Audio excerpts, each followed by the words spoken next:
दोस्तों स्टडी 91 के YouTube channel में आप सभी का बहुत बहुत स्वागत है। दोस्तों आज आप सभी के समक्ष बहुत ही शानदार टॉपिक को लेकर हाजिर हूं। दोस्तों आजकल हम लोग कवर करें दोस्तों एक दिन में हिंदी के 10 चैप्टर। जी हाँ दोस्तों, वो 10 चैप्टर बहुत ही इंपॉर्टेंट है। अलग अलग श्रृंखला में इस तरह के हम लोग वीडियो सेशन लेकर आते हैं और याद रखिएगा एक दिन में 10 चैप्टर 4 दिन की श्रृंखला रहती है। ठीक है, 4 दिन में यानी पूरी हिंदी आपकी रिवाइज हो जाती है। फिर से दोस्तों अगले 4 दिन पे फिर से दोस्तों एक बार नए प्रश्नों के साथ हाजिर होते हैं और इस तरह से काम चल रहा है। ठीक है, तो याद रखेंगे अगर आपने पीछे के वीडियोस नहीं देखे तो एक बार जाके देख लीजिए, बहुत ही शानदार क्लास चल रही है। दोस्तों आज की जो क्लास है यहाँ पर हम डिस्कस करने वाले हैं पत्र पत्रिकाओं से संबंधित सवाल। ठीक है, कि कौन कौन सी पत्रिकाएं किससे किससे संबंधित हैं, वो किस स्थान से जारी की गई थी पुराने समय में, ये सवाल देखने वाले हैं। अलंकार से संबंधित सवाल देखने वाले हैं, छंद से संबंधित सवाल देखने वाले हैं, भाषा विज्ञान के सवाल देखेंगे, पत्र लेखन के सवाल देखेंगे। पत्र लेखन जो कि आपका मुझे लगता है सबसे ज्यादा फेवरेट टॉपिक है इस समय। ठीक है, उसका भी सवाल देखेंगे। अव्यय और अविकारी शब्द, अव्यय या अविकारी जिसे कहते हैं, जिसमें हम पढ़ते हैं क्रिया विशेषण के बारे में, संबंध बोधक के बारे में,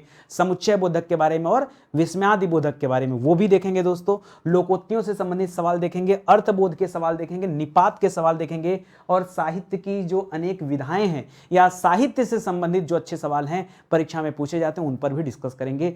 सर ये सब एक वीडियो में? जी हाँ, ये सब कुछ मिलेगा आपको सिर्फ और सिर्फ एक वीडियो में। तो आइए देखते हैं और पढ़ना आरंभ करते हैं। ठीक है, याद रखेंगे स्टडी 91 के प्लेटफॉर्म से कई सारे विषय के लिए फाउंडेशन बैच लॉन्च किए गए हैं। मैं बार बार आपसे कहता हूं कि आप एक मौका दीजिए, जुड़िए हमारे फाउंडेशन बैच के साथ। आपको खुद लगेगा कि वाकई स्टडी 91 बेहतरीन क्वालिटी कंटेंट दे रहा है। किसी तरह की दुविधा हो, कोई जानकारी चाहिए तो आप हमारे हेल्पलाइन नंबर पर कॉल कर सकते हैं। सीधे आते हैं सवालों पर और पढ़ना आरंभ करते हैं। ठीक है, तो सबसे पहले दोस्तों आज हम शुरू करने चल रहे हैं अलंकार से संबंधित सवाल। बड़े अच्छे सवाल हैं। ठीक है, सवाल क्या, ध्यान से पढ़िएगा। मैं तो आपको ट्रिक के माध्यम से बताऊंगा ताकि हर एक चीज आपको याद हो जाए। ठीक है, लिख रहा है किस अलंकार में व्यंजन वर्ण की क्या होती है दोस्तों? आवृत्ति होती है। अच्छा, बहुत सारे बच्चे ऐसे होते हैं ना जिनको ये नहीं पता होता कि सर आवृत्ति मतलब क्या होता है। ठीक है, देखिए अगर कहीं पे लिखा आवृत्ति ना, आवृत्ति मतलब होता है कोई एक शब्द ना 2 बार आ गया हो। ठीक है, जैसे मैं कहूं दोस्तों कि धीरे शब्द की आवृत्ति हो रही है, धीरे की अगर आवृत्ति हो रही तो दोस्तों कैसे आवृत्ति होगी? जब इसकी आवृत्ति होगी ना तब आप क्या लिखेंगे? धीरे धीरे। सर थोड़ा धीरे धीरे पढ़ाइए। ठीक है, ये दोस्तों इसकी आवृत्ति हो गई। यानी जब भी किसी शब्द की आवृत्ति होती है तो वह शब्द 2 बार लिखा जाता है। ठीक है, जैसे आपने कहा सर आपसे हिंदी पढ़कर मेरा दिल बाग बाग हो गया। ठीक है, तो बाग बाग 2 बार आया ना, इसी को आवृत्ति कहते हैं। समझ में आ गया ना? और यहां किसकी बात कर रहा है? किसी अलंकार में वर्ण की आवृत्ति। वर्ण मतलब क्या हो गया? वर्ण का मतलब होता है अक्षर की आवृत्ति। ठीक है, यहां दोस्तों शब्द की आवृत्ति हो रही है, ये अक्षर की आवृत्ति की बात कर रहा है। ठीक है, यानी एक ही अक्षर बार बार आए। जैसे बचपन में हम लोग जो है परेशानी करने के लिए या फिर आपस में खिलवाड़ करते थे दोस्तों, चंदू के चाचा ने चंदू की चाची को चांदनी रात में चांदी के चम्मच से चटनी चटाई। तो च च च बार बार ना, च क्या है? वर्ण है, अक्षर है। और जब कोई वर्ण बार बार आता है तब उसी को क्या कहते हैं दोस्तों? यही आपको बताना है। वहां पर कौन सा अलंकार होता है? अनुप्रास अलंकार। या आप कहते थे खड़क सिंह के खड़कने से खड़कती हैं खिड़कियां, खिड़कियों के खड़कने से खड़कता है खड़क सिंह। ये ख ख ख ये जो है ये वर्ड है, इसका जो आवृत्ति हो रही दोस्तों बार बार, यही क्या है? यही अनुप्रास अलंकार है। समझिए बात को। ठीक है, तो उसी तरह से यहां क्या हो जाएगा? अगर अक्षर या वर्ड की आवृत्ति हो रही है तो अलंकार कौन सा आएगा दोस्तों? याद रखेंगे अनुप्रास अलंकार होगा। अच्छा, एक सवाल और कहता है सवाल परीक्षा में दोस्तों, जब आप अलंकार पढ़ते हैं तो अलंकार के 2 भेद होते हैं, या तो शब्द अलंकार या तो अर्थ अलंकार। ठीक है, शब्द अलंकार उसे कहते हैं जो शब्द के माध्यम से काव्य की शोभा को बढ़ा दे, शब्द अलंकार। और अर्थ अलंकार क्या करता है? अर्थ के माध्यम से शोभा बढ़ाता है। तो दोस्तों ये जो अनुप्रास अलंकार है, ये शब्द है कि अर्थ है? ये सवाल आता है परीक्षा में तो बताएगा दोस्तों ये शब्द अलंकार है। क्या दोस्तों हम जो पढ़ रहे हैं क्या है दोस्तों? ये शब्द अलंकार के अंतर्गत आता है। ये सवाल आप जरूर याद रखेगा क्योंकि परीक्षा में बार बार पूछा जाता है। ठीक है, आगे बढ़ा जाए। अगला सवाल लिख रहा है किस अलंकार में एक ही शब्द के अनेक अर्थ होते? ध्यान दीजिएगा, लिख रहा है शब्द एक है और उसके अर्थ क्या है दोस्तों? ढेर सारे अर्थ हैं। ठीक है, एक ही शब्द के अनेक अर्थ है। ठीक है, तो याद रखेंगे दोस्तों ऐसे में क्या होता है? ऐसे में कहा जाता है कि वहां पर अर्थ जो है चिपका हुआ है। ठीक है, चिपका हुआ है भाई। और ऐसा कहां पर होता है? श्लेष अलंकार। बहुत सारे बच्चे यमक सोच रहे हैं, गलत है दोस्तों। श्लेष अलंकार, श्लेष का अर्थ क्या होता है दोस्तों? श्लेष का अर्थ ही होता है दोस्तों चिपकना। क्या होता है? चिपकना।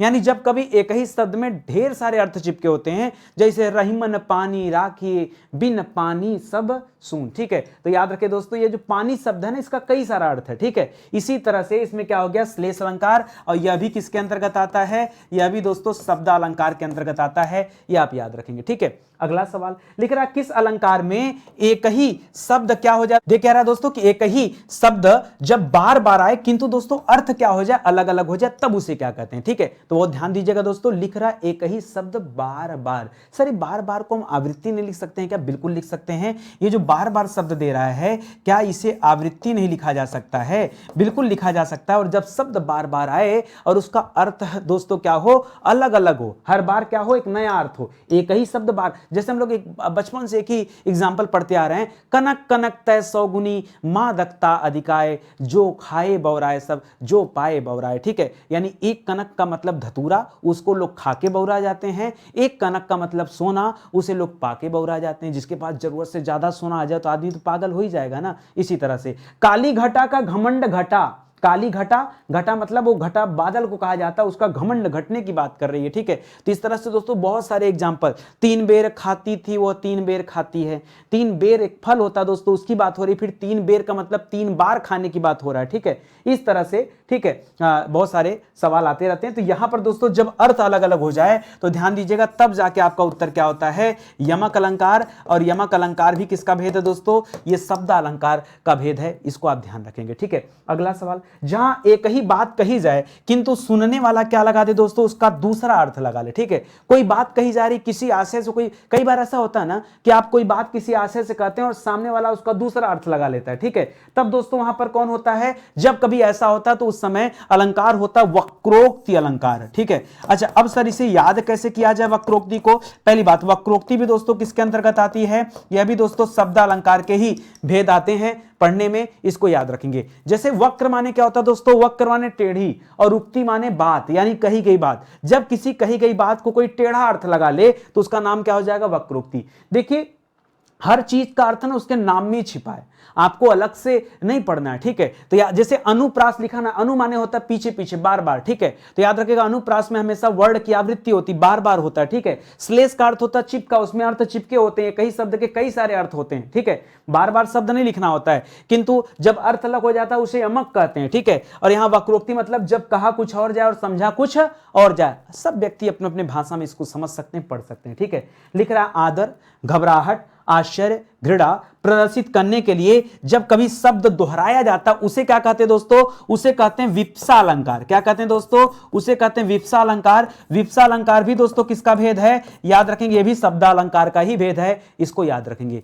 सर क्या बात कर रहे हैं हम लोग, तो सर खाली यही पढ़ते हैं, जानते हैं कि अनुप्रास अलंकार, यमक अलंकार और श्लेष अलंकार। ठीक है, अरे जो आप जानते हैं, अगर उतना ही जानने स्टडी 91 पर आए हैं तो क्या जरूरत आपको नया सेशन लेने की, क्या जरूरत आपको पढ़ने की। यहां आए हैं कुछ ज्यादा सीखिए, कुछ ज्यादा ना। आज हमने अनुप्रास सीखा, हमने श्लेष के बारे में सीखा, हमने यमक के बारे में सीखा, हमने वक्रोक्ति के बारे में सीखा। विप्सा में बहुत साधारण दोस्तों, विप्सा को समझिए, विप्सा को एक तरह से आप विस्मय समझिए। विप्सा मतलब विस्मय, विस्मय वाला भाव जानते हैं ना, जैसे जब किसी को शाबाशी दिया जाता है, किसी का हाय लगता है, या फिर इस तरह का किसी का इच्छा कामना की बात होती, वही सब आता है ना, वही उसी तरह से भावना यहां आ रहा है। आदर, घबराहट, उससे संबंधित, या आश्चर्य, घृणा, ये सबसे संबंधित दोस्तों जब भाव पैदा होगा ना, जहां भाव की बात आए, तब दोस्तों क्या उसके लिए जो शब्द दोहराएंगे, तब आप वहां पे क्या करेंगे, विप्सा करेंगे। एक सवाल और देखिए, लिख रहा है समानार्थी शब्दों के प्रयोग से जहां पुनरुक्ति का आभास होता है, जहां पुनरुक्ति का आभास होता है उसी में से, उसी को क्या कहते हैं, उसी को कहते हैं पुनरुक्ति भास।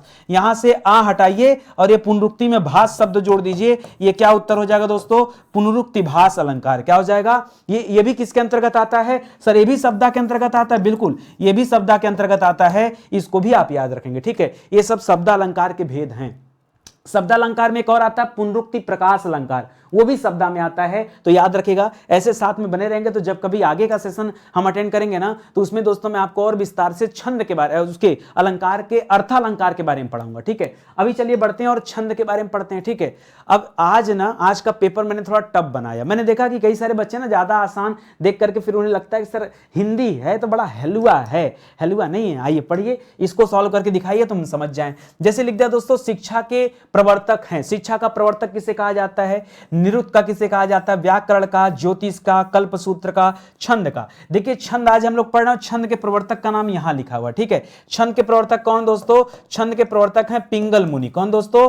पिंगल मुनि जी को छंद का प्रवर्तक कहा जाता है। और ये पता है ये जो छंद है दोस्तों किसे डिनोट करता है? अगर हम बात करें वेदांग की, किसकी बात करेंगे दोस्तों? अगर हम बात करें वेदांग की, तो वेदांग की संख्या कितनी है दोस्तों? 6 है। और वो कौन कौन से? यही वेदांग है। वेदांग 1 हो गया, वेदांग 2 हो गया, वेदांग 3 हो गया, 4 हो गया, 5 हो गया और यहां पर 6 हो गया। यही 6 वेदांग है, ठीक है। और इसमें से डिनोट करता है। अगर दोस्तों यहां पे मैं किसी व्यक्ति का एक चित्र ले लूं दोस्तों, ठीक है, एक व्यक्ति का एक चित्र ले लूं, तो इसका जो पैर है ना, इसका जो पैर होता है, याद रखेंगे इसे क्या कहते हैं दोस्तों? इसी को छंद कहा जाता है, ठीक है। आपसे सवाल आता है कि पैर किसको डिनोट करता है, तो याद रखेगा पाद को या फिर पैर को डिनोट करता है। छंद किससे डिनोट करता है? इसे। उसी तरह से यहां पर पहला सवाल देखिए, शिक्षा का प्रवर्तक किसे कहा जाता है? वामतज्य को कहा जाता है। किसे दोस्तों?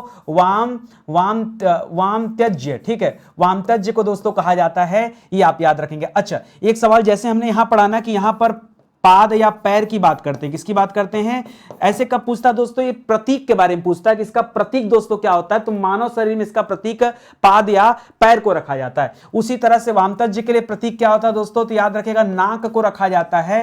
और नाक में दोस्तों घ्राण भी होता है। घ्राण मतलब क्या होता है? सूंघना होता है। घ्राण का मतलब क्या होता है? सूंघना। तो ये तीनों में से कुछ भी आपको देख सकता है प्रतीक के मामले में, ये अभी आप याद रखेंगे, ठीक है। इसी तरह से निरुक्त किसके प्रवर्तक है दोस्तों? तो निरुक्त दोस्तों ये पूछता है निरुक्त। तो निरुक्त के बारे में जब पढ़िएगा ना, ये व्याकरण तो बहुत आसान है। व्याकरण में, अच्छा, व्याकरण में एक चीज आप पढ़ते हैं गौतमी जी के बारे में, ठीक है। बहुत सारे बच्चे वो पतंजलि के बारे में पढ़ते नहीं। पतंजलि का संबंध योग से है। निरुक्त के प्रवर्तक कौन दोस्तों? यास्क हैं। कौन है दोस्तों? यास्क हैं। निरुक्त के प्रवर्तक कौन है दोस्तों? यास्क हैं। और यहां इनका संबंध किससे? तो नाक के बाद नंबर आएगा कान का। कान से क्या करते हैं दोस्तों? कान से करते हैं श्रवण, इसलिए आपको कान भी लिख सकता है और श्रवण भी लिख सकता है, दोनों लिख सकता है। ये कब आएगा दोस्तों? जब कभी डिनोट पूछे कि भाई ये किसे प्रदर्शित करते हैं, तब इस तरह का जवाब दीजिएगा, ठीक है। इसी तरह से लिख रहा है दोस्तों व्याकरण का। तो व्याकरण में कौन आएंगे? व्याकरण में आएंगे पाणिनि जी। कौन आएंगे दोस्तों? व्याकरण में कौन आएंगे? पाणिनि जी आएंगे। और नाक कान के बाद अब नंबर आएगा आंख का। आंख का नंबर आएगा दोस्तों। आंख को हम यहां चक्षु भी कह सकते हैं। क्या कह सकते हैं? चक्षु भी कह सकते हैं, ठीक है। चक्षु, आंख को क्या कहा जाता है? चक्षु भी कहा जाता है। नहीं ना, यहां आंख नहीं, आंख में ज्योतिष आएगा दोस्तों। यहां पर आएंगे नाक कान, आंख नहीं, नाक कान मुख करिए, ठीक है। मुख, व्याकरण के लिए दोस्तों मुख जरूरी है, मुख बोलना, ठीक है। तो याद रखिएगा मुख हो जाएगा। और मुख के लिए आप क्या कर सकते हैं? इसे कान से श्रवण करते हैं, सुनते हैं। उसी तरह से मुख से दोस्तों क्या हो जाएगा? बोलना हो जाएगा, ठीक है, बोलना हो जाएगा। इसको याद रखेंगे। ज्योतिष की जब बात करते हैं दोस्तों, तो ज्योतिष का प्रवर्तक किसे कहा जाता है? ये अपने आप में डिफिकल्ट है, इसको समझ जाइए, ठीक है। ज्योतिष का प्रवर्तक कहा जाता है लगध मुनि को। किसे कहा जाता है? लगध मुनि को कहा जाता है। और यहां दोस्तों आप आंख की बात करते हैं, आंख मतलब चक्षु की बात करते हैं। कैसे याद किया जाएगा? सिंपल सी बात है भाई, देखो दिमाग में सब है, थोड़ा सा लोड करना पड़ता है। इसका बहुत सिस्टम से अगर आप समझोगे ना, मैं भी समझा दूंगा। जैसे जो व्याकरण है, जो ग्रामर है, ठीक है, ये क्या है? आप कहते हैं वर्णमाला, मुंह से बोलेंगे। सबसे पहले ध्वनि की बात होती है ना, मुख से जो ध्वनि निकलती है उसी से तो वर्ण पैदा होते हैं, अक्षर वही तो होते हैं, सार्थक ध्वनियां होती हैं। तो याद रखें, इसलिए यहां इसका व्याकरण का संबंध किससे? मुख से। ऐसे ज्योतिष का संबंध किससे? आप जाते हैं हाथ दिखाने तो दिखाते तो हैं, तो ज्योतिष का संबंध किससे है? देखने से है। कल्पसूत्र से दोस्तों कौन संबंधित है? बताइए। कल्पसूत्र से, बहुत बढ़िया सवाल है। कल्पसूत्र से संबंधित है गौतम ऋषि जी। कौन है दोस्तों? गौतम ऋषि जी दोस्तों यहां किससे संबंधित है? कल्पसूत्र से। अब यहां क्या आ जाएगा दोस्तों? कल्पसूत्र में आ जाएगा हाथ। क्या आ जाएगा दोस्तों? हाथ। तो आपसे पूछता है कि अलग अलग व्यक्तियों के शरीर में जो अलग अलग पार्ट हैं वो किसी न किसी को इंगित करते हैं, वो आप ध्यान रखिए। तो छंद में मुझे लगा ये भी इंपॉर्टेंट टॉपिक है। और मैं देखिए ये चाहता हूं, मैं सिर्फ और सिर्फ ये चाहता हूं कि जो चीजें आप नहीं जानते हैं धीरे धीरे उनको जानिए। जरूरी नहीं है कि आप सिर्फ ऐसी क्लास पढ़िए जो आपको पता हो। एक्चुअली में तो सत्य है दोस्तों, आपको वो पढ़ना चाहिए जो आपको नहीं आता, क्योंकि जिसके वजह से आप फेल होते हैं ना, आप वो नहीं पढ़ेंगे। जो आपको आता है वो पढ़ के करेंगे क्या? मुझे बताइए। लेकिन होता ही है कि अगर कोई भी टीचर बहुत आसान सवाल पढ़ाता है ना, उसकी वाचिंग ज्यादा रहती है। क्यों वाचिंग ज्यादा रहती है? बच्चे को ये फील होता है कि हमको तो सब आ रहा है यार, तुमको बेवकूफ बना रहा है सामने वाला, आ कुछ नहीं रहा है। हम तुमसे पूछें कि बताओ कंठ वर्ड क्या होता है, कौन बच्चा नहीं जानता कंठ वर्ड क्या होता है? क ख ग घ ङ, बताओ। हम पूछे अंतस्थ व्यंजन के बारे में बताओ, तो कहोगे दोस्तों य र ल व, ठीक है। अरे ये चीजें आती हैं, सवाल ये है क्या नहीं आता है, सवाल ये है क्या नहीं आता है, ठीक है, वो हमको पूछना। हम पूछें आपसे अर्धस्वर क्या है, आप परेशान हो जाएंगे, ठीक है, कि अर्धस्वर क्या होता है, या और वह को अर्धस्वर कहते हैं, ठीक है। तो जब आप इस तरह से पढ़ेंगे तब जाके याद होगा। तो आप ना वो चीजें पढ़िए जिनकी वजह से आप फेल होते हैं, वो मत पढ़िए जिनकी वजह से आप नहीं फेल। जो आपको आता है सो आता है, इसलिए हम अच्छे अच्छे क्वेश्चन लेकर आते हैं, हमारा प्रयास ही रहता है, ठीक है। आगे बढ़िए, यहां पर अव्यय और विकारी शब्दों से संबंधित हम कई सारे सवाल कवर करने चल रहे हैं, तो आइए देखते हैं। अव्यय या अविकारी की बात करें तो दोस्तों जिनसे विकार देखिए जिनसे विकार उत्पन्न होता है उसे विकारी कहते हैं। विकार मतलब परिवर्तन हो जाए, ठीक है, जहां लिंग वचन कारक के कारण क्या हो जाए, परिवर्तन हो जाए, विकारी है। विकारी के कितने भेद हैं, 4 भेद हैं, संज्ञा, सर्वनाम, क्रिया और विशेषण। अलग अलग है, क्रिया विशेषण मत बोलिएगा, ठीक है, क्रिया और विशेषण दोनों अलग अलग, वर्ब और एडजेक्टिव, ठीक है। लेकिन जब आप अविकारी की बात करते हो तो यहां भी संख्या 4 है, तराजू के दोनों पलड़े एक बराबर हैं। अच्छा, अविकारी में कौन कौन आता है, तो अविकारी माता दोस्तों इधर से नोट कर लीजिए, अविकारी माता नंबर 1 पर दोस्तों क्रिया विशेषण, जो क्रिया की विशेषता बताता हो, क्रिया विशेषण हो गया, क्रिया विशेषण हो गया। इसके बाद 2 नंबर पे कौन आता दोस्तों, याद रखिए, यहां बोल दीजिए संबंध बोधक, क्या बोल दीजिए, संबंध बोधक, जिससे संबंध का बोध होता हो। 3 नंबर पे कर लीजिए दोस्तों समुच्चय बोधक, क्या कर लीजिए, समुच्चय बोधक कर लीजिए, ठीक है। और 4 नंबर पे क्या कर लीजिए, विस्मयादि बोधक, ठीक है, विस्मयादि जहां हर्ष या विस्मय का भाव हो जाए, ठीक है, तो यहां पर विस्मयादि बोधक हो जाएगा। ये 4 प्रकार हैं किसके दोस्तों, ये हम बात करें अविकारी के या फिर अव्यय के। वही सवाल करा दोस्तों कि मां के बिना घर सूना सूना लगता है। ये जो रिपीट हो रहा दोस्तों ना कि मां के बिना घर सूना सूना लगता है, सर आपके साथ पढ़कर हिंदी मेरा दिल बाग बाग हो गया, ये जहां पर वर्ड रिपीट करते हैं ना, ये क्या होते हैं दोस्तों, अगर आप इसमें देखेंगे ना तो ये हमेशा क्रिया की विशेषता बताते हैं, इसकी विशेषता बताने में लगे हैं, इसलिए इसको हम हमेशा कहां रखते हैं दोस्तों, ये क्रिया विशेषण के अंतर्गत इसको रखना चाहिए। ये सवाल पूछता है और यहां अंडरलाइन करके पूछता है कि बताइए सूना सूना जो शब्द लिखा है ये क्या है, ठीक है। लेकिन अब एक सवाल और देखिए दोस्तों, अच्छा इसमें खास करके क्रिया विशेषण, इसमें खास करके दोस्तों अविकारी आपके परीक्षा में ऑप्शन देगा, अविकारी देगा, या आपके परीक्षा में दोस्तों अव्यय ऑप्शन देगा, तो इसको बताएगा कि ये सब क्या है दोस्तों, ये सब अव्यय हैं। लेकिन एक समस्या भी है, अगर आपसे परीक्षा में ये पूछ दे कि यहां जो लिखा है मां के बिना, ठीक है, ये जो के बिना शब्द है दोस्तों, ये के बिना शब्द में क्या उत्तर होगा, अगर के बिना के बारे में पूछे तब लिखेगा संबंध बोधक, क्या लिखेगा, संबंध बोधक। देखिए हम आपको ये समझाना चाह रहे हैं कि एक ही सवाल में कई सारे अव्यय हो सकते हैं, कई सारे अव्यय हो सकते हैं, हम आपको केवल ये बताना चाह रहे हैं। ये जो के बिना लिखा है ना, ये किसी न किसी के साथ संबंध को दर्शा रहा है, तो अगर अंडरलाइन के बिना पे है तब आपका उत्तर क्या होगा, संबंध बोधक। अगर अंडरलाइन दोस्तों सुना सुना पे है तब चाहे अविकारी देगा, चाहे अव्यय देगा, चाहे क्रिया विशेषण देगा, ये आपको ध्यान रखेगा, ये आपको ढूंढना पड़ेगा एग्जाम में, ठीक है। चलिए आगे बढ़ते हैं, अगला सवाल देखिए, सब समझ में आएगा, घबराइए मत। लिख रहा अजमेर के निकट पुष्कर तीर्थ है, ठीक है। अजमेर एक जगह का नाम है, राजस्थान में जयपुर के पास में पड़ता है अजमेर, और अजमेर एक अलग से जिला भी है, ठीक है। अब वहां पर दोस्तों एक बहुत अच्छा तीर्थ स्थान है पुष्कर, पूरे दुनिया में ब्रह्मा जी का एकमात्र मंदिर है, वो कहां पर है दोस्तों, पुष्कर में। पुष्कर में एक झील भी है जिसे पुष्कर झील कहा जाता है। तो आपसे कह रहा अजमेर के निकट पुष्कर तीर्थ है, यहां पर दोस्तों आपसे पूछता है ना अंडरलाइन करके के निकट, ठीक है। इस के निकट के बारे में पूछता है कि बताइए ये जो के निकट है ये क्या है, ठीक है। अब आप इसी 4 में से देखिए क्या ये क्रिया विशेषण है, नहीं, ये कोई विशेषता नहीं बता रहा है, ये दोस्तों अजमेर के साथ निकटता को प्रदर्शित कर रहा है, नहीं, पुनः आपका उत्तर क्या हो जाना चाहिए, संबंध बोधक होना चाहिए। क्यों, क्योंकि ये किसको दिखा रहा है दोस्तों, ये उसी से संबंध करके दिखा, अगर यहां से अजमेर को हटा दें आप समझिए तो क्या निकटता क्या किसकी बात कर रहा है, निकटता बता पाएगा, नहीं बता पाएगा, यानी संबंध बोधक यहां पे है, ये दोस्तों अर्थ निकल कर आ रहा है, ठीक है।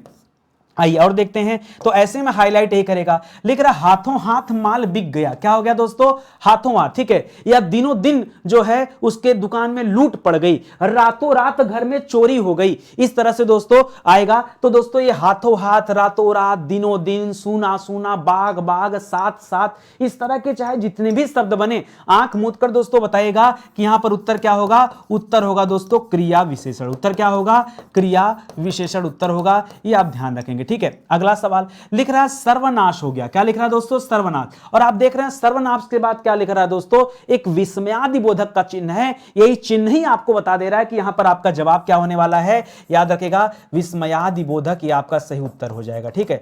मैं दोस्तों वो सवाल लेकर आया हूं ना जो वाकई आपसे आपकी परीक्षा में पूछा जाता है, ये ऐसे ही सवाल परीक्षा में बनते हैं, इसलिए हूबहू ये सारे सवाल मैंने रख दिए हैं और उसको अच्छे से एक्सप्लेन कर रहा हूं। बाकी के 3 ऑप्शन की क्या जरूरत, मुझे बताओ, कोई जरूरत है क्या, कोई जरूरत नहीं है, ठीक है। लिख रहा है परीक्षा से पहले खूब पढ़ो, परीक्षा से पहले खूब पढ़ो। ये से पहले जो लिख रहा है दोस्तों, ये क्या दर्शा रहा है? क्या है? संबंध को दर्शा रहा है। अच्छा, किसी तरह का समुच्चय तो बता नहीं रहा है, किसी तरह का विस्मयादि यानी यहां हर्ष घृणा इस तरह की भावना तो है नहीं, यानी इसी दोनों में से कोई उत्तर होगा, या तो क्रिया विशेषण या तो संबंध बोधक। तो परीक्षा से पहले ठीक पढ़ो, यहां पर क्या दोस्तों, ये क्रिया विशेषण है। क्या दोस्तों, इस क्रिया की विशेषता बताने में लगा है, तो याद रखेंगे दोस्तों ये क्रिया विशेषण में हो जाएगा, ठीक है। ये खूब का यहां पे होना चाहिए, वैसे याद रखेंगे, ठीक है। लिख रहा राम लक्ष्मण भरत और शत्रुघ्न भाई हैं, तो दोस्तों यहां संबंध को दर्शाया जा रहा है, लेकिन दोस्तों उसके साथ साथ और भी लगा है। और क्या करता है? किसी चीज को जोड़ने का काम करता है। तो ध्यान दीजिएगा, अगर यहां और लगा हो तो क्या करेंगे दोस्तों, यहां समुच्चय बोधक करिएगा। क्या करेंगे?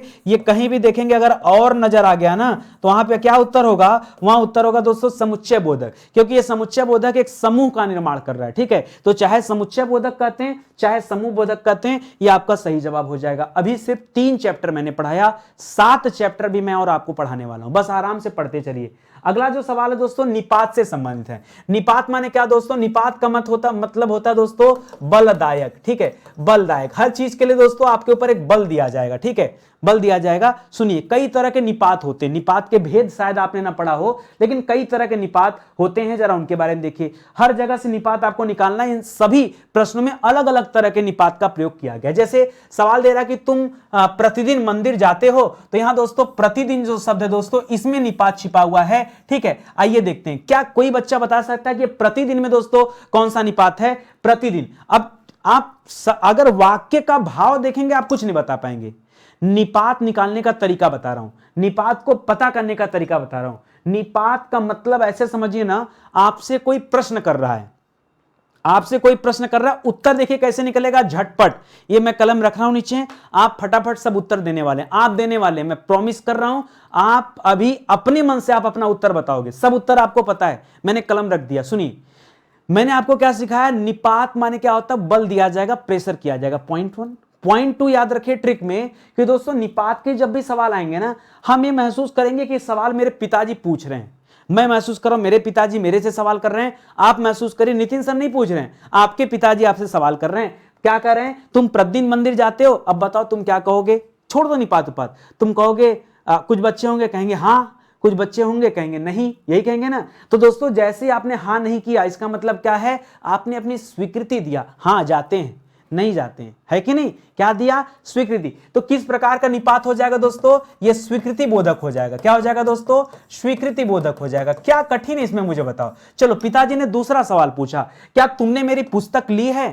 क्या तुमने मेरी पुस्तक ली? आप क्या कहोगे? नहीं, या कहोगे हाँ? अगर हाँ कहोगे तो स्वीकृति बोधक, अगर नहीं है कि नहीं लिए हैं तब क्या हो जाएगा दोस्तों? आपके उत्तर पे डिपेंड करता है, तब दोस्तों हो जाएगा निषेध बोधक। क्या हो जाएगा दोस्तों? निषेध बोधक, ठीक है। अब एक सवाल और मन में आया कि सर इसे निषेध बोधक कहें किसे नकारात्मक कहें? बहुत अच्छा सवाल दोस्तों, याद रखेंगे, बहुत अच्छा सवाल है। इसे दोस्तों निषेध बोधक न करके इसे नकारात्मक कहिए, क्योंकि निषेध में ना, मैंने कल भी बताया था, इसके पहले जब लिया था क्लास, इसे नकारात्मक बताइए। नकारात्मक में दोस्तों नहीं आता है, लेकिन दोस्तों अगर कहेंगे कि ये काम मत करो, उसे निषेध कहा जाता है। निषेध बोधक नहीं है, ये नकारात्मक है। कैसे याद करें? अच्छा आप बताओ, आप इंग्लिश जब पढ़ते हो तो आप पढ़ते हो कि अफर्मेटिव और निगेटिव। अफर्मेटिव मतलब क्या होता है दोस्तों? सकारात्मक, और निगेटिव मतलब क्या होता है? नकारात्मक, ठीक है। तो ये नकारात्मक है, जहां यस नो वाला मामला होता है, यस मतलब सकारात्मक, नो मतलब नकारात्मक, ठीक है। इसी तरह से लिख रहा है तुम यहां कभी मत आना, तुम यहां कभी मत आना। ये जो मत शब्द है दोस्तों, इसे कहते हैं नकार, इसे कहते हैं क्या बोलते हैं दोस्तों? ये जो मत शब्द आया है इसे कहते हैं दोस्तों निषेधात्मक। क्या कहते हैं? निषेधात्मक। यहां निषेध किया जा रहा है, यहां मत जैसे शब्दों का प्रयोग किया जाता है, ठीक है। हालांकि इनका भाव भी दोस्तों ना के अर्थ में होता है, लेकिन ये दोनों अलग अलग हैं हिंदी में। आगे देखिए, लिख रहा है तुमने उससे क्या मांगा? तुमने उससे क्या मांगा? तो क्वेश्चन कर दिया, क्या मांगा तो क्या होगा दोस्तों? यहां प्रश्नवाचक हो गया। क्या होगा दोस्तों? यहां प्रश्नवाचक निपात हो गया। ये सब दोस्तों निपात है, ये निपात के अलग अलग भेद बता रहा हूं, ठीक है। लिख रहा दोस्तों, काश वो मेरे प्यार को समझ पाती। हाय रे दैया, क्या सवाल पूछ दिया सर। ये सवाल पूछ के सर आपने हमें भाव विभोर कर दिया, ठीक है। फिर से याद दिला दिया सर। क्लास में ना कभी याद मत दिलाना सर, ना पढ़ नहीं पाएंगे, ठीक है। नहीं पढ़ लोगे तुम सब, ठीक है। हालांकि देखो काश के आगे एक सिंबल लगा दोस्तों, जिसे आप कहते हैं विस्मयादि बोधक चिन्ह। तो इसी से उत्तर आपको मिल गया कि यहां पर क्या दोस्तों? ये विस्मयादि बोधक निपात है। क्या है दोस्तों? यह विस्मयादि बोधक निपात का उदाहरण है, इसको याद रखेंगे। ठीक है, अगला सवाल कह रहा है कि तुम संदीप सा काम क्यों नहीं करते। संदीप सा मतलब संदीप के जैसा, सा मतलब क्या हो गया? संदीप के जैसा काम क्यों नहीं करते। इसका मतलब क्या हो गया? आप तुलना कर रहे हैं। क्या कर रहे हैं दोस्तों? तुलना। तो यहां पर क्या हो जाएगा दोस्तों? ये हो जाएगा तुलना बोधक निपात। क्या हो जाएगा? तुलना बोधक निपात। तो बहुत डिफिकल्ट नहीं है बहुत आसान, समझाने वाला अच्छा होना चाहिए। जैसे जितना जो अच्छा समझा लेगा, हिंदी उतनी अच्छी लगने लगेगी। ठीक है, चलिए आगे बढ़ते हैं, अगला सवाल करते हैं। ठीक है, भाषा विज्ञान के सवाल करते हैं। सर आप ना चैप्टर भी इतना कठिन कठिन लाते हैं कि हम क्या बताएं। आज ही दिन वाट लगाना था आपको, अलंकार भी कठिन उठा लिए, छंद में तो हमारी नैया डुबो दी है। ठीक है, तो सर आज का चैप्टर बहुत कठिन है, पढ़ लो भाई। जो कठिन है उसी से आपका जीवन बनना है। हमें क्या लगता है, हम और आसान सवाल लाते हैं, हमारा भी कम दिमाग लगता, कम ऊर्जा लगता, कम समझाना पड़ता। सोचो ना हमारा क्या जा रहा है। ठीक है भैया, हमें आदत नहीं है खिलवाड़ करने की। हम करते हैं तो अच्छा करते हैं, तो नहीं करते, मेरी आदत है। ठीक है, करते हैं तो अच्छा करते हैं, नहीं तो नहीं करते हैं, बात साफ।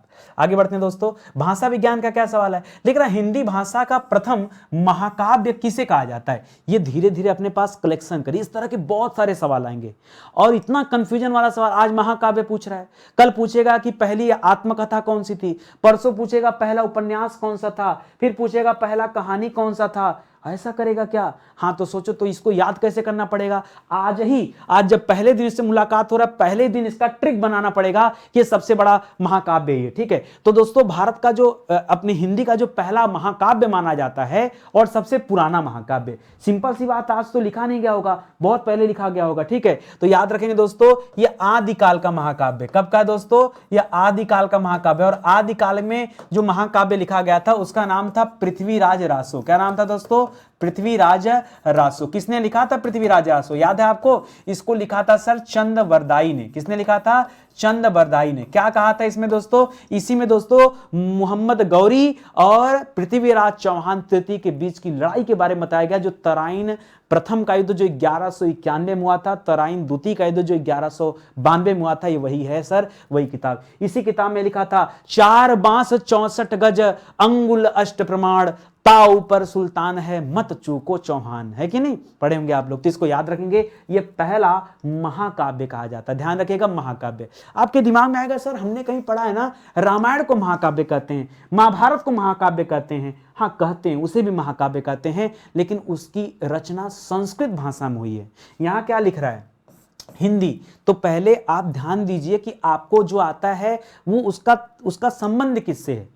जैसे महाभारत को महर्षि वेद व्यास जी ने लिखा और रामायण को वाल्मीकि जी ने लिखा, वाल्मीकि जी ने। दोस्तों ये जो रामायण और महाभारत है महाकाव्य, मैं कहाँ कह रहा हूँ नहीं, लेकिन इसकी भाषा संस्कृत है। यहाँ हिंदी पूछ रहा है, इसलिए आप थोड़ा ध्यान दीजिएगा। ठीक है, चलिए आगे बढ़ते हैं। लिख रहा है हिंदी खड़ी बोली के जन्मदाता कौन कहे जाते हैं। ध्यान दीजिएगा, अब बहुत इंपॉर्टेंट दोस्तों, खड़ी बोली का जन्मदाता किसने हिंदी खड़ी बोली का जन्म किया दोस्तों, या उसने सबसे पहले यूज किया। तब आप यहां देखिए दो तरह के उत्तर मिलते हैं आपको। कभी मिलेगा दोस्तों भारतेंदु हरिश्चंद्र और कभी कभी मिलेगा दोस्तों आमिर खुसरो के बारे में। ठीक है, आप खुद ही कंफ्यूज हो जाएंगे सर कि भारतेंदु हरिश्चंद्र जवाब होगा या फिर आमिर खुसरो होगा। सुनना ध्यान से, अगर कभी भी दोस्तों जन्मदाता पूछे, हम जन्मदाता ना अपने देश वाले को कहेंगे। अच्छा, क्या आपके कहने का मतलब क्या आमिर खुसरो हमारे देश के नहीं थे? वो भी हमारे देश के थे। हम ये कह रहे हैं कि आप ऐसा सोचेंगे कि हमारे देश का, आपको लगेगा आमिर खुसरो लगता विदेशी था। विदेशी नहीं था, उनका जन्म कासगंज एटा में हुआ था, वो भी भारतीय थे। भारतेंदु हरिश्चंद्र भी भारतीय हैं। फिर जो आप सोच रहे हैं वो गलत है, तरीका चेंज करिए। कभी भी जब लिखेगा दोस्तों हिंदी खड़ी बोली, तो याद रखेगा जन्मदाता पूछेगा तब भारतेंदु हरिश्चंद्र करेगा। अगर पूछे दोस्तों सर्वप्रथम रचना के बारे में, तो दोस्तों सर्वप्रथम रचना के बारे में अगर पूछे तब आप आमिर खुसरो करिएगा। क्या करेंगे?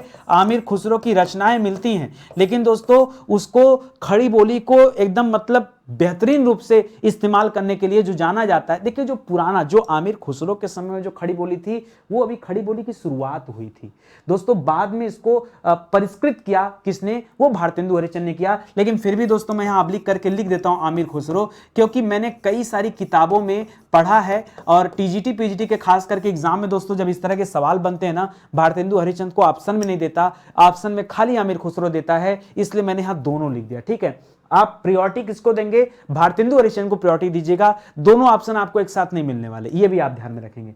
लिख रहा हिंदी के प्रथम कवि कौन है? जी हाँ दोस्तों, हिंदी के प्रथम कवि कौन दोस्तों? तो याद रखेगा, आपने नाम सुना, सरहपा नाम है उनका। क्या नाम है? सरहपा को दोस्तों हिंदी का, सिद्ध सरहपा को हिंदी का प्रथम कवि माना जाता है। किसे? सिद्ध सरहपा को। सर क्या ये पृथ्वीराज चौहान से भी पहले के थे क्या, या फिर जो महाकाव्य की रचना हुई थी पृथ्वीराज राजसूय उससे भी पुराना है क्या? हाँ, ये 9वीं शताब्दी के कवि हैं। कब के हैं दोस्तों? ये 9वीं शताब्दी के कवि हैं, इसलिए दोस्तों इनको अलग से आप याद रखेंगे, बहुत इंपॉर्टेंट सवाल है, ध्यान रखिएगा। आगे लिख रहा है दोस्तों, इसको समझिए गए, लिख रहा है हिंदी के उद्भव का सही क्रम है। हिंदी के उद्भव का जो सही क्रम है क्या है दोस्तों? तो सबसे पहले देखिए संस्कृत थी, ठीक है। संस्कृत के बाद कौन सी भाषा आई दोस्तों? इसके बाद पाली भाषा आई है, ठीक है। पाली के बाद कौन सी भाषा आई है? फिर दोस्तों प्राकृत भाषा आई है। प्राकृत के बाद कौन सी भाषा आई है? फिर अपभ्रंश का जन्म हुआ है। अपभ्रंश के बाद क्या आया है? फिर अवहट्ट का जन्म हुआ है। किसका? अवहट्ट का। फिर कौन आया है? फिर आया दोस्तों खड़ी हिंदी बोली। क्या आया है? खड़ी हिंदी बोली। तब दोस्तों ये एक क्रम है, इसको आप जरूर से याद रखेंगे, बहुत इंपॉर्टेंट, ठीक है। लिखा है अपभ्रंश को पुरानी हिंदी दोस्तों किसने कहा? किसे दोस्तों? ये जो अवहट्ट के पहले दोस्तों अपभ्रंश है, इसको दोस्तों पुरानी हिंदी किसने कहा है? तो आपने नाम सुना होगा दोस्तों चंद्रधर शर्मा गुलेरी जी को, ठीक है। किसका नाम सुना होगा? चंद्रधर शर्मा गुलेरी का नाम सुना होगा दोस्तों, ठीक है, इन्होंने। और ये कहां के रहने वाले थे दोस्तों? जयपुर से बिलोंग करते थे। कहां से? ये जयपुर से बिलोंग करते थे, चंद्रधर शर्मा गुलेरी। इन्होंने किसे दोस्तों याद रखेंगे? अपभ्रंश को पुरानी हिंदी कहा है। क्या कहा है? अपभ्रंश को पुरानी हिंदी कहा है। अब जाके दोस्तों आपके 50% सवाल से हुए, ठीक है। अभी दोस्तों अभी हम लोग आधे पे पहुंचे हैं। सर ये सब हम पढ़े कहां से? आपको पढ़ना है सब ना, तो दोस्तों मैं अपनी हिंदी का किताब, मैं दूसरे की किताब नहीं फॉलो करता। क्यों? मैंने जो 2 साल में किताब लिखा मेहनत करके ना, जब मैं सबसे अच्छी किताब बना दिया हूं, तो 10 किताब फॉलो करने की क्या जरूरत है? आप आओ तो सही। मैं कितने दिन से कर रहा था, बच्चों किताब ले लो, नहीं ले रहे थे। मैंने कहा एक काम करता हूं, किताब के टॉपिक लेके पढ़ाता हूं, तब आपको समझ में आएगा किताब में क्वालिटी क्या। आप मौका दीजिए ना, लीजिए किताब। ये किताब दोस्तों आप हमारे वेबसाइट या एप्लीकेशन से ले सकते हैं, या फिर फ्लिपकार्ट वगैरह पे भी है, वहां से भी ले सकते हैं। वैसे आप हमारे वेबसाइट एप्लीकेशन से लीजिए, ज्यादा बेहतर रहेगा, ठीक है। बाकी आपकी मर्जी। चलिए आगे बढ़ते हैं दोस्तों, पत्र पत्रिकाओं के बारे में पढ़ते हैं। कवि वचन सुधा की बात करें दोस्तों, ये बहुत फेमस पत्रिका दोस्तों, और किसकी पत्रिका है? याद रखेंगे, भारतेंदु हरिश्चंद्र जी की पत्रिका है। किसकी पत्रिका है दोस्तों?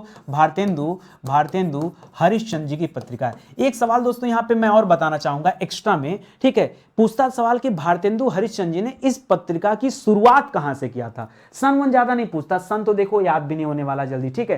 तो दोस्तों इसकी पूछता है कि इसकी शुरुआत उन्होंने कहां से हुआ था? भारतेंदु हरिश्चंद्र चाहे एक पत्रिका निकाले हो, चाहे जितनी भी निकली, ये सब काशी से निकली, ठीक है, काशी से निकली है। इनकी 1-2 पत्रिकाएं और फेमस हैं, जैसे एक पत्रिका आई थी दोस्तों हरिश्चंद्र मैगजीन, उसका नाम ही था दोस्तों हरिश्चंद्र मैगजीन, ठीक है। तो दोस्तों इस तरह की पत्रिका होगी तो आप वैसे भी समझ जाएंगे, है कि नहीं? तो इसको याद रखेंगे। एक और रचना दोस्तों हम पिछली क्लास में भी बताए थे, जहां पे प्रेमघन लिखना भूल गए थे, तो याद रखेगा आनंद कादिमनी दोस्तों उन्हीं की रचना है। पूरा नाम है बद्री नारायण चौधरी प्रेमघन। क्या नाम है दोस्तों? बद्री नारायण चौधरी प्रेमघन। क्या नाम है दोस्तों? प्रेमघन, ठीक है, प्रेमघन इनका नाम है। ये पत्रिका कहां से आई थी दोस्तों? ये पत्रिका मिर्जापुर की धरती से आई थी। नाम क्या दोस्तों? नाम है आनंद कादम्बिनी, ठीक है, आनंद कादम्बिनी। ये हिंदी प्रदीप दोस्तों बहुत इंपॉर्टेंट है, और हिंदी प्रदीप दोस्तों किसकी रचना है?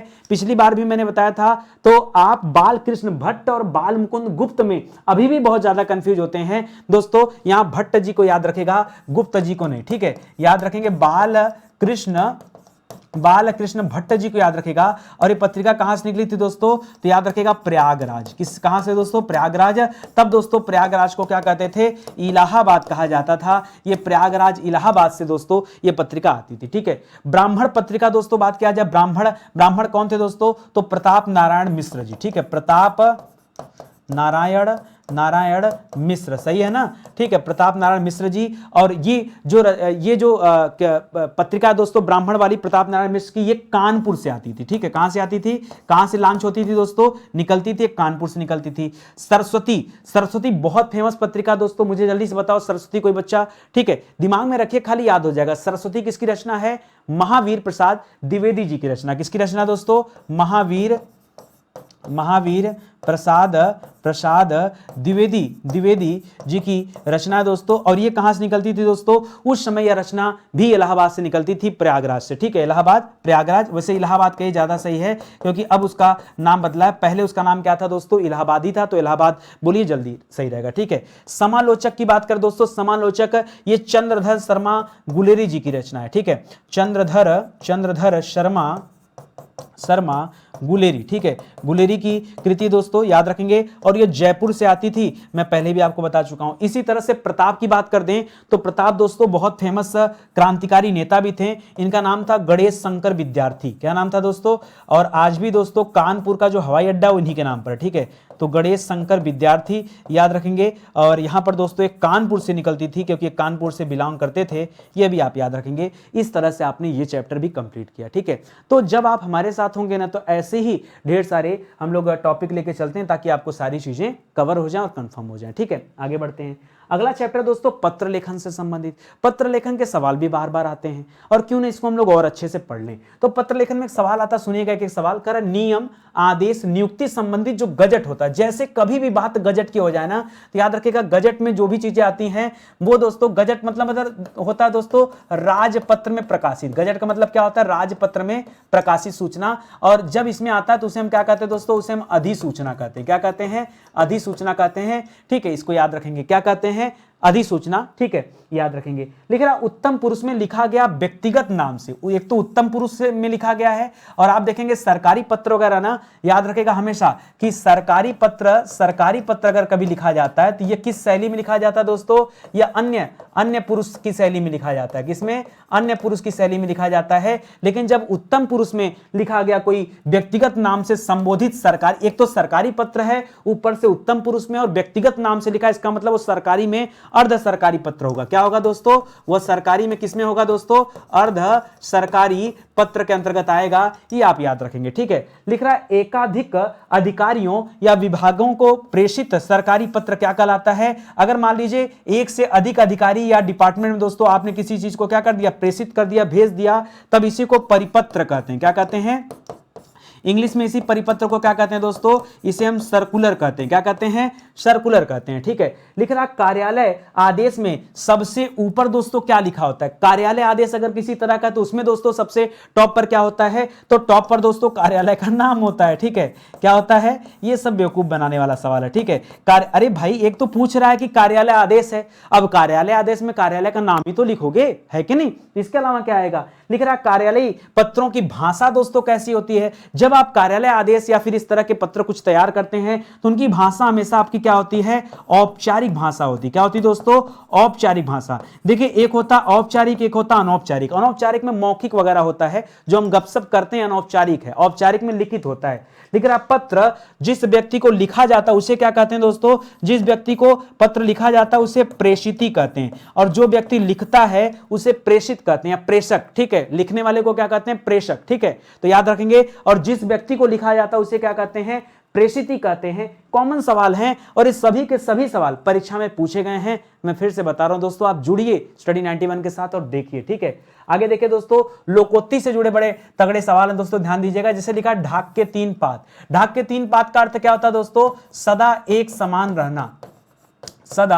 सदा एक समान रहना, इसे कहा जाता है दोस्तों ढाक के 3 पात। एक और इसका लोकोक्ति दोस्तों, सावन हरो न भादव सूखे। ठीक है, सावन हरे न भादव सूखे। न सावन में हरा न भादव में सूखा। ठीक है, तो ये भी पूछता है और इसका भी अर्थ ये होता है दोस्तों सदा एक समान सा रहना। ठीक है, याद रखेंगे। कह रहा जैसे नागनाथ वैसे सांपनाथ। जैसे नागनाथ वैसे सांपनाथ, यानी जिस प्रकार आप होते हैं, जैसे आपका स्वभाव होता है वैसे ही आप मित्र मंडली के साथ रहते हैं, वैसे ही स्वभाव के लोगों के साथ रहते हैं। यानी आप यहां कह सकते हैं दोस्तों दोनों एक जैसे। क्या? दोनों एक जैसे। ठीक है, जो आपकी मित्र मंडली होती है जिसके साथ आपका उठना बैठना होता है, ठीक है, उसमें भी ऐसे ही लोग होते हैं। ठीक है, लिख रहा है 100 सयाने एक मत। इसका अर्थ क्या होता है? 100 सयाने यानी जितने भी बुद्धिमान होते हैं उनके विचार एक से होते हैं। ठीक है, तो याद रखेंगे इसका अर्थ क्या दोस्तों? बुद्धिमान के विचार एक एक सा होता है, एक सा होता है, यानी सब एक ही जैसी जो है राय देंगे या फिर विचार रखेंगे, क्योंकि सब एक जैसा सोचते हैं ना, उसी को कहा जाता है 100 सयाने एक मत।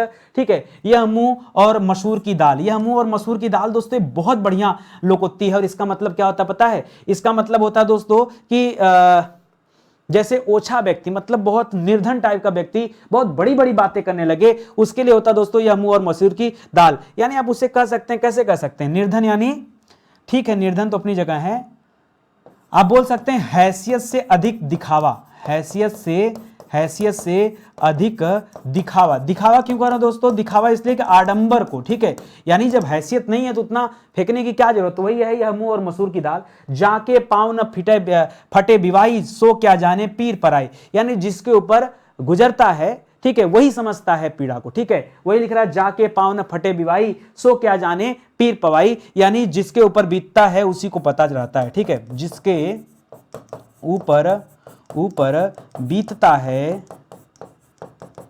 उसी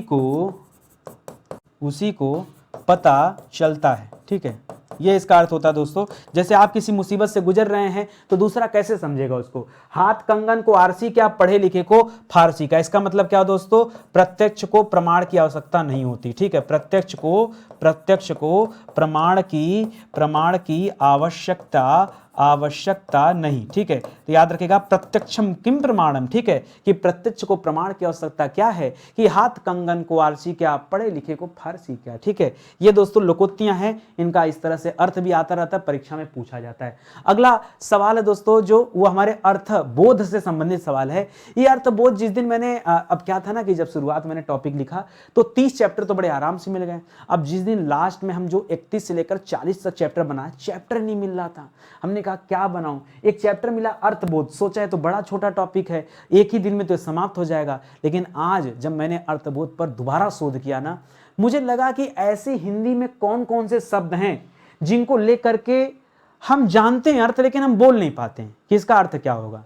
जैसे हम बार बार यूज करते हैं अभिराम शब्द, और अभिराम का मतलब नहीं जानते। हो सकता है आप लोग ना करते हो, तो अभिराम का दोस्तों मतलब क्या होता है? अभिराम कहा जाता है दोस्तों सुंदर को। किसे कहते हैं?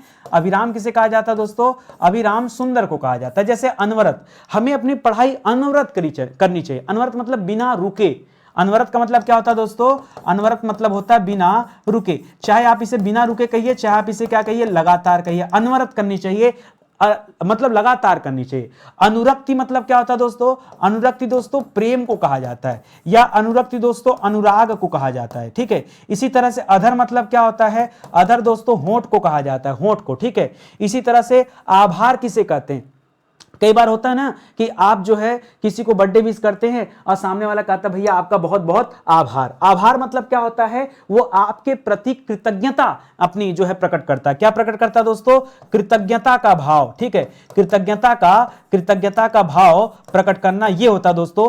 ठीक है, इसी तरह से पूछता उद्यत। देखिए एक शब्द होता है उद्यम। क्या होता है दोस्तों? उद्यम। ठीक है, तो उद्यम मतलब क्या होता है दोस्तों? उद्यम का विपरीत करेंगे तो मिलेगा आलसी, लेकिन उद्यम मतलब होता है दोस्तों एक ऐसा व्यक्ति जो हमेशा नए नए कार्य करना चाहता है, उसी को हिंदी में उद्यम कहते हैं, इंग्लिश में उसी को एंटरप्रेन्योर कहते हैं। जबकि उद्यत मतलब होता है तैयार रहना। क्या होता है दोस्तों? उद्यत किसे कहते हैं? उद्यत कहते हैं तैयार रहने को। ठीक है, इसी तरह से कलनाद किसे कहते हैं? कि कलनाद हुआ है, शंखनाद नहीं, कलनाद हुआ है। कलनाद दोस्तों क्या कहते हैं? कलनाद कहते हैं मधुर स्वर को। किसे कहते हैं? सुबह सुबह कभी छत पर जाइए जब चिड़िया चहचहाती है, उसी को कहते हैं कलनाद होना। ठीक है, याद रखेंगे। इसी तरह से कटिबद्ध किसे कहते हैं? कटिबद्ध कहा जाता है कि हम एकदम किसी चीज के प्रति पूरी तरह से तैयार है, सर आप आइए हम काम करेंगे, तो पूरी तरह से तैयार को कहते हैं कटिबद्ध। ठीक है, पूरी तरह से तैयार को क्या कहते हैं? कटिबद्ध कहते हैं। कलुषित को क्या कहते हैं दोस्तों? कलुषित, कि उसका मन बड़ा कलुषित है। सर कलुषित मतलब गंदा है, मैला है। क्या है दोस्तों? कलुषित का मतलब क्या दोस्तों? गंदा है, मैला है। एक शब्द होता है, पढ़ते हैं दोस्तों, क्लेश। क्लेश का मतलब क्या होता है? कि सर घर घर में आजकल क्लेश मचा हुआ है। क्लेश मतलब होता है दोस्तों कष्ट। क्या होता है? क्लेश, कष्ट को कहते हैं। अच्छा, कई सारे बच्चों का नाम गौरव होगा। क्या कोई बच्चा जानता है कि गौरव का अर्थ क्या होता है? ये जनरल यूज वाले शब्द है दोस्तों। गौरव मतलब होता है बड़प्पन। क्या होता है दोस्तों? गौरव का अर्थ क्या होता है? बड़प्पन होता है, ध्यान दीजिएगा। इसी तरह से चिर स्मरणीय मतलब क्या होता है? चिर मतलब लंबे समय तक, स्मरणीय मतलब याद रखने वाली बात, ठीक है, यानी लंबे समय तक याद रखने योग्य, ठीक है, रखने योग्य, ठीक है। इसको कहते हैं दोस्तों चिर स्मरणीय। सर हम आपकी बातों को लंबे समय तक याद रखेंगे, चिर स्मरणीय हैं ये सारी बातें, ठीक है, तो इसको भी याद रखेंगे। चलिए अगले चैप्टर पर आते हैं। अगला चैप्टर दोस्तों साहित्य की विधाएं।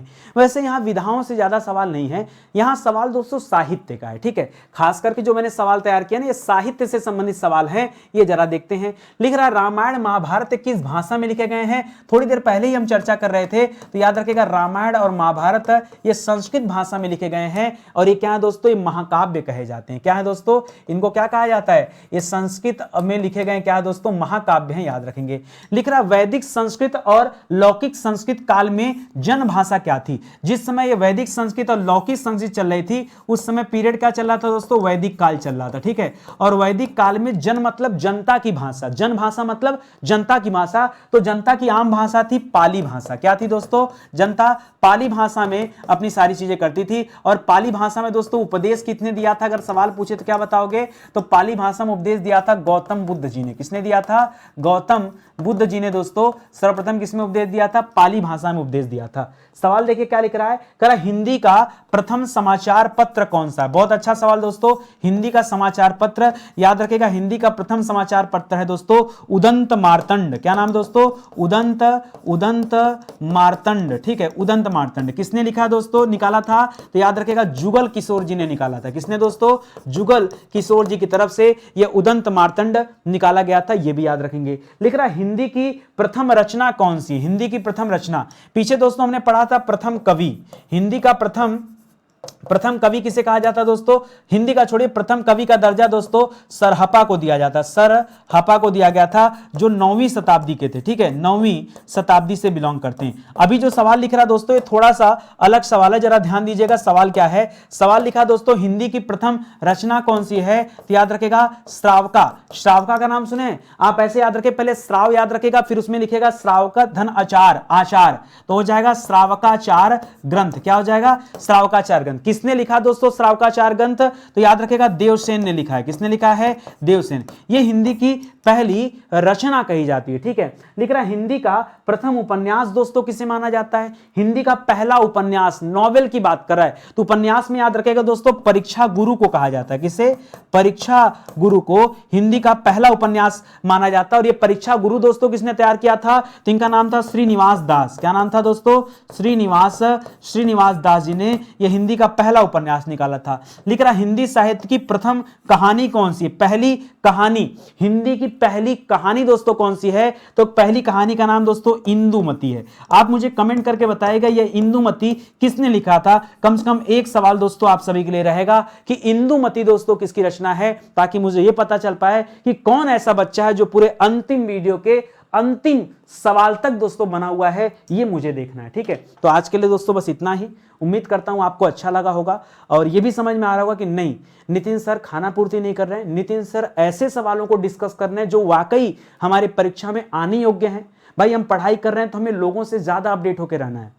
आज से 3 साल पहले जो मैंने पढ़ाया ना, आज बच्चे वो पढ़ के कहते हैं सर गजब हमारे एग्जाम में फंस रहा है। आज जो मैं पढ़ा रहा हूं आने वाले 3 साल में आपको एग्जाम में फंसाएगा। आने वाले 3-4 सालों में कोई भी परीक्षा होगी ना, सवाल इस सीरीज से बाहर नहीं जाएगा। आप उठा के देख लेना। मैं भी मेहनत करता हूं, देखता रहता हूं क्या इंपॉर्टेंट है क्या इंपॉर्टेंट नहीं है, इसलिए कह रहा हूं, ठीक है। बहुत सारे ई बुक हैं दोस्तों जो हमारे प्लेटफॉर्म से लॉन्च किए गए हैं। आप मौका तो दीजिए, जुड़िए हमारे साथ, फिर आपको लगेगा कि किताबें, ई बुक, कोर्स जो कुछ भी हैं ये अपने आप में बेहतरीन है, इनका कोई कंपेरिजन नहीं है, ठीक है। उम्मीद करता हूं अच्छा लगा होगा। एक हाथ जोड़कर निवेदन आप सभी से, अपना कमेंट जरूर बनाए रखिएगा।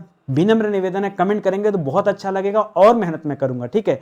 साथ ही साथ वीडियो को लाइक करिए और शेयर करिए, प्लीज दोस्तों शेयर करिए। देखिए आपका अपना चैनल, आपका अपना प्लेटफॉर्म है, हमें आगे बढ़ाने का जिम्मेदारी आप लीजिए, आपको आगे बढ़ाने की जिम्मेदारी मैं लेता हूं, ठीक है। तो मिलते हैं दोस्तों अगले वीडियो में, तब तक के लिए बहुत बहुत धन्यवाद आपका। जय हिंद, जय Bharat, thank you so much.